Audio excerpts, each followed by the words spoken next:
محمد نبینا بنور ہدینا. امام اعظم ابو حنیفہ علیہ رحمہ کسی سے قرض لینا تھا، دروازے پہ دستک دی، دھوپ میں آ کے کھڑے ہو گئے. کسی نے کہا حضرت دیوار کا سایہ پڑ رہا ہے تو آپ سائے میں کھڑے ہو جائیے. کہا کہ میں صاحب مکان سے قرض لینا ہے، میں ڈرتا ہوں یہ سایہ کہیں سود نہ بن جائے. جس سے قرض لینا ہو اس سے فائدہ لینا سود ہوتا ہے نا قرض کے علاوہ، تو کہیں یہ سود کی صورت نہ بن جائے، تو میں اس بات سے ڈرتا ہوں. صحابہ فرماتے ہیں ہم حرام کے ڈر سے کبھی حلال بھی چھوڑ دیا کرتے تھے. تو یہ دو طرح کے تاجر ہوئے، ایک وہ تاجر جو مال کمانا مقصد زندگی ہے، اور ایک وہ تاجر جن کا مقصد اللہ کی رضا ہے، اور یہ بھی پیٹ لگا ہوا ہے، ضروریات ہیں وہ بھی پوری کرتے ہیں.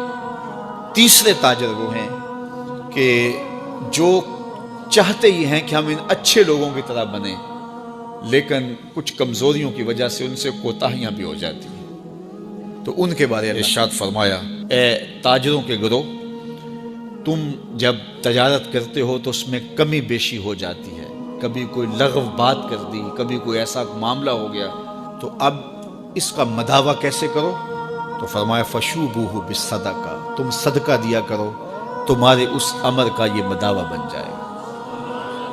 تو عام لوگوں کو یہ کہا کہ آپ کثرت کے ساتھ صدقہ دیا کریں، اپنے مال سے نکالیں، کچھ فیصد طے کر دیں اللہ کے نام سے. جب اللہ کو شراکت دار بنا لیں گے اپنے کاروبار میں، جب پارٹنر بنا لیں گے تو سٹرانگ پارٹنر ہو تو گھاٹا نہیں نہ پڑتا. تو اپنے رب کو اپنے کاروبار میں شامل کر رہے ہیں، تمہارے کاروبار کے اندر گھاٹا نہیں پڑے گا انشاءاللہ. ہمارے اس مرکز میں 2-3-4 لوگ ہیں ایسے کہ اللہ تعالیٰ نے ان کو یہ توفیق دی، تو وہ کہتے ہیں کہ ہم اتنے فیصد مرکز میں پیش کریں گے. تو مجھے آج تک انہوں نے شکایت نہیں کی ہے کہ جناب کوئی مسئلہ ہے، وہ یہی کہتے ہیں کہ سنبھالا ہی نہیں جا رہا. یہ اللہ کا وعدہ ہے، اللہ کے وعدے سچے ہوتے ہیں، تو اس کو شامل کر لیں. فرمایا کثرت کے ساتھ پھر صدقہ کرو. ہمارے ماضی میں ایسے کتنے اسلاف کی کہانیاں موجود ہیں، اگر ان سے کوئی معاملہ ہوا تو بعض کا انہوں نے سارے کا سارا مال صدقہ کر دیا، پھر زیرو سے شروع ہوئے، اللہ نے پھر برکت ڈال دی. بعضوں نے آدھا مال صدقہ کر دیا. تو اللہ کی راہ میں جب صدقہ کرو گے تو پھر برکت ہوگی، رحمتوں کا نزول ہوگا. کاروبار کے اندر کبھی کھو نہ جائیں کہ اپنے رب کو بھول جائیں. جب اللہ کے محبوب علیہ السلام کے صحابہ تابعین مدینۃ المنورہ کی گلیوں میں، بازاروں میں کاروبار کرنے لگے، حضور کا وصال ہو گیا، پھر کاروبار کی طرف جب توجہ بڑھنے لگی، ایک دن حضرت ابو ہریرہ رضی اللہ تعالی عنہ مسجد نبوی سے باہر نکل کے آئے اور بازار مدینہ میں گئے اور کہا کہ اے تاجرو، تم یہاں بیٹھے ہوئے ہو، مسجد نبوی میں حضور کی وراثت تقسیم ہو رہی ہے اور اپنا حصہ وہاں جا کے لو. سارے گئے، دیکھا تو وہاں کچھ لوگ بیٹھ کے پڑھا رہے تھے، تو واپس آ گئے. کہا ابو ہریرہ، تم نے کیا ہمیں بتایا تھا؟ ہم وہاں گئے ہیں، وہاں تو کچھ بھی نہیں تھا. کہا تم نے وہاں کچھ دیکھا نہیں؟ کہا کچھ لوگ پڑھ رہے تھے، کچھ پڑھا رہے تھے. کہا تم کاروبار میں پھنس گئے ہو، یہ رسول اللہ کی وراثت علم ہی تو ہے، کچھ وقت نکالا کرو علم سیکھنے کے لیے.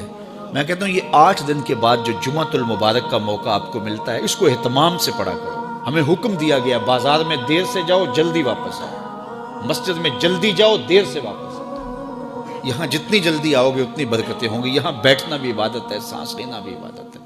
تو کم از کم جمعے کا یہ جو اجتماع ہوتا ہے، جمعے کے مواقع ہوتے ہیں، آپ جہاں بھی پڑھتے ہیں یہاں آنا چاہیں تو یہ تو ایک تربیتی نشست ہوتی ہے کسی نہ کسی موضوع پہ، اور بر وقت آئیں، سنیں، بیٹھیں تو سیکھنے کو بہت کچھ ملے گا. تو یہ برکتیں ہیں. تو کچھ وقت ضرور نکالا کرو، کچھ لمحے نکالا کرو. اللہ جل شانہ ہم سب کو رزق حلال، رزق وسیع، رزق فراواں، رزق مبارک، رزق سہل عطا فرمائے.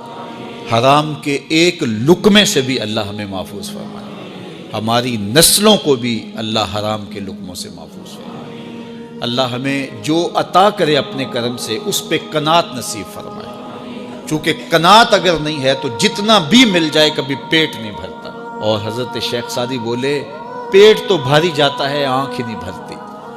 یہ بھرتی نہیں، اس کو 2 چیزیں بھریں گی، یا صبر کا پانی یا قبر کی مٹی. تو یہ سب کچھ یہاں رہ جانے والا ہے. اللہ نے جو دیا ہے اللہ آپ کو اور زیادہ دے. کاروبار کرو، محنت کرو، لیکن اپنے لیے وقت نکالو، اپنے امور علم کے لیے وقت نکالو، اپنے بچوں کے لیے وقت نکالو. ہمارا مقصد زندگی کمانا نہیں ہے، یہ ہمارا ایک ذیلی مقصد ہے، ذیلی مقصد۔ ہمارا حقیقی مقصد جو ہے وہ اللہ کو راضی کرنا ہے، اور اسی کے لیے ہم اس دنیا پہ آئے ہیں، اور اس کے لیے ہم وقت دیں۔ اللہ آپ سب کو سلامت رکھے اور فراوانی رزق، فراوانی علم، فراوانی رضائے الہی سے مالا مال فرمائے۔ جس کام میں بہت ساری برکت رکھی گئی ہے وہ تجارت ہے۔ باقی جتنے بھی ذرائع ہیں رزق کمانے کے، اس میں 10واں حصہ رزق کا ہے اور 9 حصے صرف تجارت میں رکھے گئے ہیں۔ تو اس لیے اگر کوئی شخص صلاحیت رکھتا ہے تو وہ تجارت کر کے اپنا رزق کمائے۔ اچھا، یہ بات ذہن میں رکھیں کہ کوئی مزدوری کر کے رزق کما رہا ہے، یا ملازمت سے، یا وہ کاشتکاری کرتا ہے، یا وہ تجارت کرتا ہے، یا کوئی اس کا جو بھی ذریعہ رزق ہے، تو رزق کمانے کی 3 نیتیں ہیں جو مستحضر رہنی چاہیے۔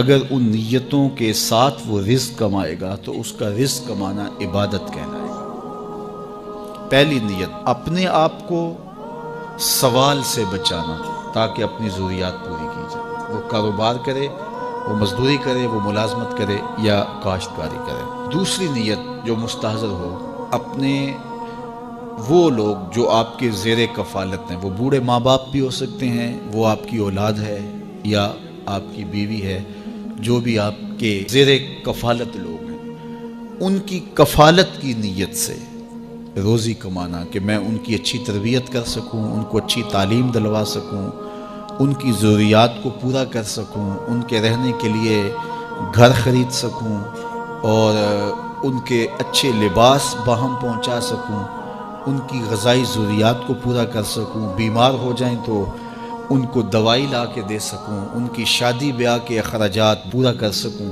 تیسرا مقصد، معاشرے کے وہ لوگ جو کسی وجہ سے کما نہیں سکتے، اپاہج ہیں، بیوگان ہیں، اراملہ ہیں، مساکین ہیں، یتاما ہیں، یا وہ زاویے، وہ جگہیں کہ جہاں اخراجات ہوتے ہیں اور وہ معاشرے کی تشکیل کے لیے، آخرت کی بہتری کے لیے وہ جگہیں ضروری ہیں، اور ان کے نظم کے لیے پیسے کی بہرحال ضرورت ہوتی ہے، جس طرح یہ مدارس دینیہ ہیں، مساجد ہیں، اور فلاحی ضروریات کو پورا کرنے کے لیے جو ادارے ہیں۔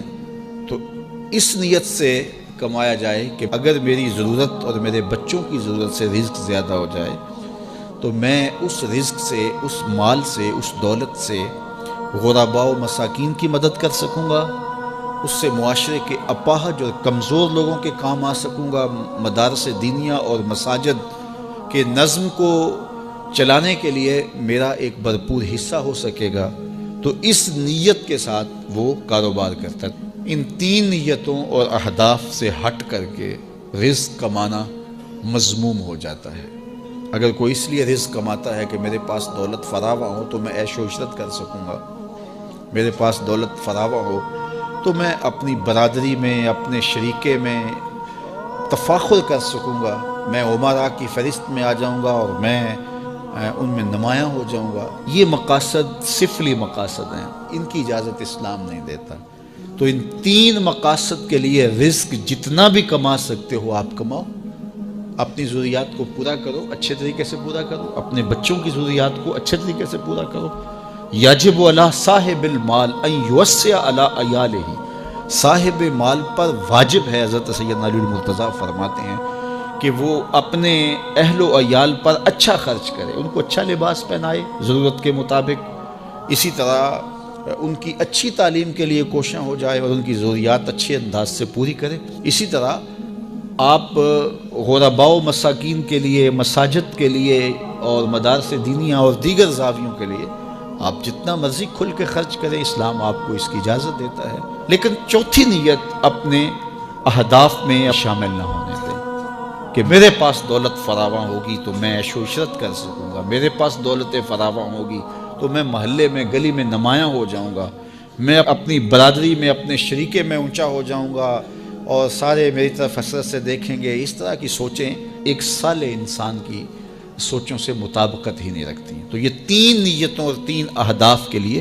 رزق